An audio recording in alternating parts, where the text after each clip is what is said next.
Millionaire catches Maid protecting his special daughter. He never expected this truth. The penthouse was silent, save for the soft hum of the city far below. Alexander Thorne, billionaire tech mogul, strode through the marble foyer, his mind already dissecting the merger proposal on his tablet. He'd come home early, a rare impulse, hoping to catch a glimpse of his daughter Lily before another late night. What he saw stopped him cold. In the sun-drenched conservatory, bathed in golden afternoon light, stood his mistress, Celeste. Her designer dress was immaculate, her expression twisted into a mask of cold disdain. And crouched protectively in front of Lily, his 5-year-old daughter with Down syndrome, was Maria, the quiet, unassuming maid who'd been with them for 3 years. Celeste's voice, usually honeyed for Alexander, was sharp as shattered glass. "Get out of my way, you useless peasant! That thing knocked over my limited edition vase. She needs to learn consequences." Lily, wide-eyed and trembling, clutched her favorite stuffed rabbit, Mr. Hops, to her chest.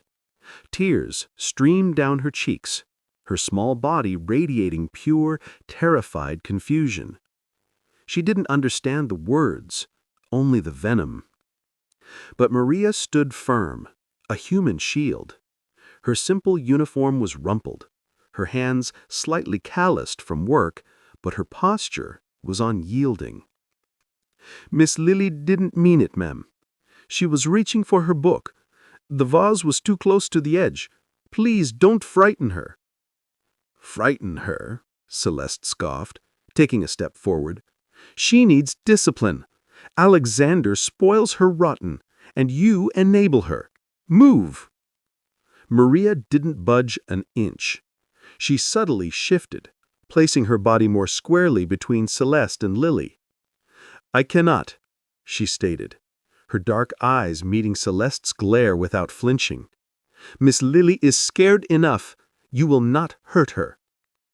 Alexander's blood ran cold, then hot. Rage surged at Celeste's cruelty, at the sheer audacity. But beneath it, a deeper, more confusing current pulled at him. Shock. He'd hired Maria for her quiet efficiency, never truly seeing her. He saw her now, saw the fierce maternal light in her eyes as she shielded his vulnerable child, saw the raw courage it took to defy the woman who shared his bed. Before he could speak, Celeste lunged, not at Maria, but trying to shove past her towards Lily. "Get her out of here!" In that instant, Maria moved with surprising speed.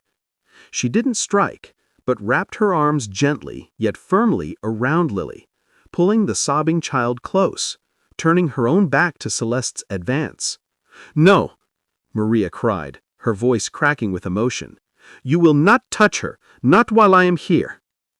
The raw protectiveness in that cry, the absolute selflessness, struck Alexander like a physical blow. He saw Lily bury her face in Maria's shoulder, finding immediate instinctive comfort in the embrace of the woman who cleaned their floors. He saw the utter lack of fear for herself in Maria's eyes, only concern for his daughter. "Celeste!" Alexander's voice boomed, shattering the tense silence. Both women froze. Celeste whirled around, her face paling, then flushing with panic. "Alexander, darling, I can explain. That she broke my vase, and this maid was being insolent." "Get out," Alexander said, his voice dangerously quiet, cutting through her excuses like ice. "Alexander, please, it's just a misunderstanding." "Get out of my house." Each word was a hammer blow. "Pack your things. Your car will be waiting downstairs in 10 minutes. Do not contact me again." Celeste's mouth opened and closed like a fish, her carefully constructed world crumbling. She shot Maria a look of pure, venomous hatred before fleeing, her expensive heels clicking frantically on the marble. The silence that followed was thick, charged with the aftermath of storm. Alexander slowly approached. Lily peeked out from Maria's shoulder, her eyes huge and wet, fixed on her father with a mixture of fear and hope. Maria gently knelt, still holding Lily, but turned her head towards Alexander. Her own eyes were bright with unshed tears, but her gaze held no fear of him, only a quiet dignity. "Sir, I am sorry for the vas. I will pay for it from my wages. But Miss Lily, she is good, she is kind, she did not mean harm." Alexander looked from Maria's earnest face to his daughter's. He saw the absolute trust Lily had in the maid, the way her small hand clutched Maria's sleeve. He thought of all the times he'd been too busy, too preoccupied with deals and acquisitions, leaving Lily in the care of staff he barely acknowledged. He had provided everything money could buy: therapists, the best schools, a luxurious home. But had he provided this fierce, unwavering, human shield? He knelt down, ignoring the expensive fabric of his suit trousers soaking up the conservatory floor. He reached out, slowly, giving Lily time. She hesitated, then crawled from Maria's embrace into his arms, burying her face in his neck, her small body still trembling. He held her tightly, the familiar scent of her shampoo mixing with the lingering fear. Then he looked at Maria, really looked at her.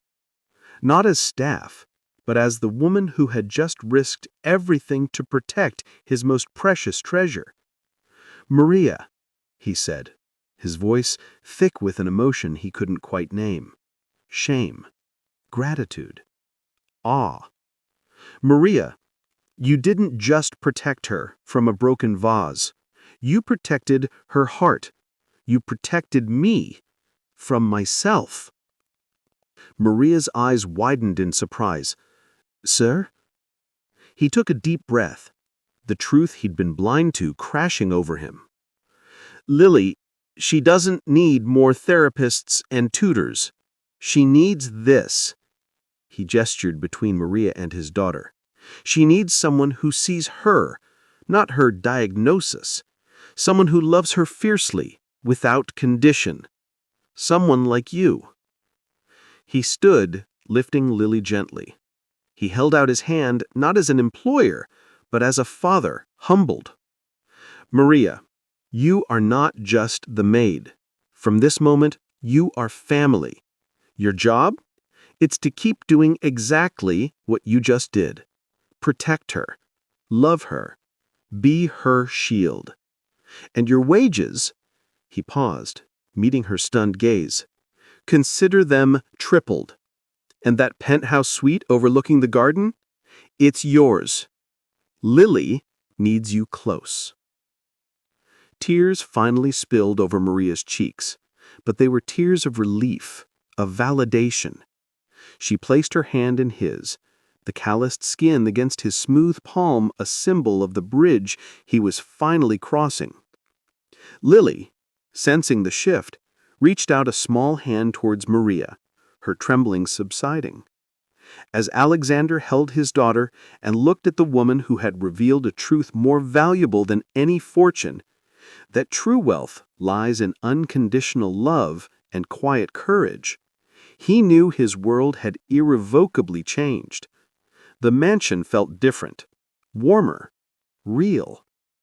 And for the first time in years, holding his special daughter close, with her true guardian by their side, Alexander Thorne felt genuinely, profoundly rich. The unexpected truth wasn't just about Maria's heroism. It was about his own blindness and the extraordinary love that had been quietly blooming in the heart of his home all along. If you believe in kindness, please like, share, and subscribe to ACA Storytales for more heroic emotional stories. Your support helps us spread hope to millions. Thanks for watching.